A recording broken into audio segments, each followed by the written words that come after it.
আজ বৃহস্পতিবার 13ই জ্যৈষ্ঠ 2026 সালের 28শে মে। বৃষভ রাশি, বৃষভ লগ্ন, টরাস সাইনের জাতক জাতিকাদের আজকের দিনটি কিন্তু বেশ কাটতে চলেছে।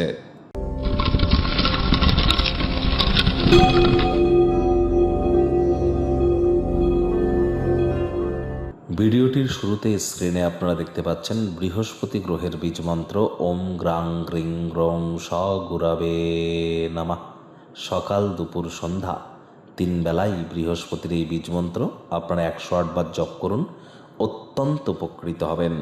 কারণ বৃহস্পতি শাস্ত্রমতে যেমন দেবতাদের গুরুদেব, আবার আমাদের পরিবার পরিজন, আত্মীয় স্বজন, পাড়া প্রতিবেশী, বন্ধু বান্ধব, বিবাহিত জীবন, বিবাহ, সন্তান সন্ততি, আধ্যাত্মিক চিন্তন চেতনা, নাম যশ খ্যাতি, প্রভাব প্রতিপত্তি, ঐশ্বর্য, আমাদের শরীরের ওজন, এসব কিছু ধারক কারক বাহক গ্রহ কিন্তু বৃহস্পতি।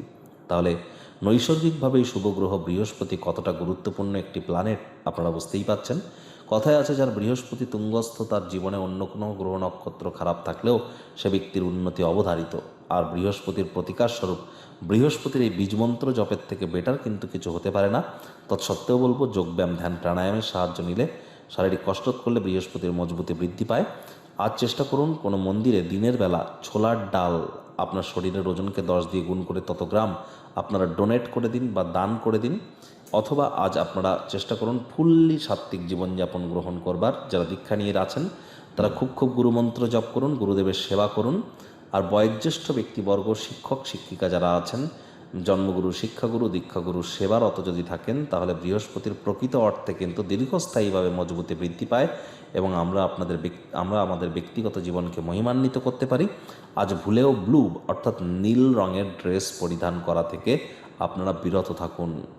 ভাগ্যমিটার আজ আপনাদের বলছে 7 আউট অফ 10 ভাগ্য আপনাদের অনুকূলেই থাকবে। স্বাস্থ্যগত ব্যাপারে আপনাদেরকে একটু সাবধানতা অবলম্বন করে চলতে হবে।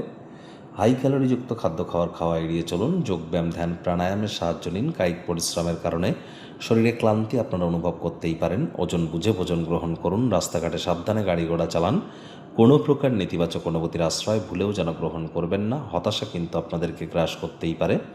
অর্থগত ব্যাপারে আয় ইনকাম বাড়বে। নতুন উদ্যোগ পরিকল্পনা নির্মাণ কার্যের শুরুয়াতও আজ করা যেতেই পারে। চাকরিজীবীদের অফিসের পরিবেশও এক প্রকার বেশ। বস কলিগদের সাথে ভাব ভালোবাসা বাড়বে। কর্মে গতি অনুভব করবেন। নিজের মেধা, দক্ষতা, ট্যালেন্টের দৌলতে প্রশংসার পাত্রপাত্রীও আপনারা কিন্তু হতেই পারেন। রাজনীতিবিদ যারা আছেন জনসংযোগ বৃদ্ধি করুন। সমাজে পপুলারিটিও আপনাদের বাড়বে। শিক্ষার্থী বিদ্যার্থীদের পড়াশোনায় মনোযোগ আরও বৃদ্ধি করতে হবে উচ্চশিক্ষার জন্য। যারা বিদেশ যাত্রার কথা ভাবছিলেন, ভাগ্যদেবী আজ আপনাদের পক্ষে নেই। সন্তান সন্ততি থেকে থাকলে তাদের দিকে সজাগ দৃষ্টি আপনারা বজায় রাখুন। হাউসওয়াইফ যারা আছেন দিনের শুরুটা তাড়াতাড়ি করুন। প্রেমিক প্রেমিকা, স্বামী স্ত্রী, না ভাব ভালোবাসা রোম্যান্স, না তর্ক বিতর্ক অশান্তি, কোনোটাতেই বাড়াবাড়ি যেন করবেন না। অন্যান্য দিনের ন্যায় আজকের দিনটিকে সাধারণ হিসেবে ট্রিট করবার আপ্রাণ প্রচেষ্টা আপনাদেরকে করতে হবে। উত্তেজনাপূর্ণ বিভিন্ন পরিস্থিতির সম্মুখীন আপনারা কিন্তু হতেই পারেন, যা আপনাদেরকে আখেরে লাভান্বিত করবে। যাদেরকে ভালোবাসেন তাদের সাথে কোনো ভুল বোঝাবুঝি হয়ে থাকলে আজ মিটে যাবে। গৃহের পরিবেশ শান্তিপূর্ণ নির্ঝঞ্ঝাট পরিগণিত হচ্ছে। আপনার আলাপচারিতা করবার সময় বিভিন্ন মানুষের সাথে ন্যাচারাল থাকবার চেষ্টা করুন, তা না হলে কোনো কাজ কিন্তু দেবে না। আজ আপনার অবশ্যই চেষ্টা করতে হবে শত্রুপক্ষ বিরোধী পক্ষ থেকে একটু সাবধানতা অবলম্বন করে চলার। কারোর উপরে ডমিনেটিং নেচারের হলেই কিন্তু মারাত্মক ক্ষতি।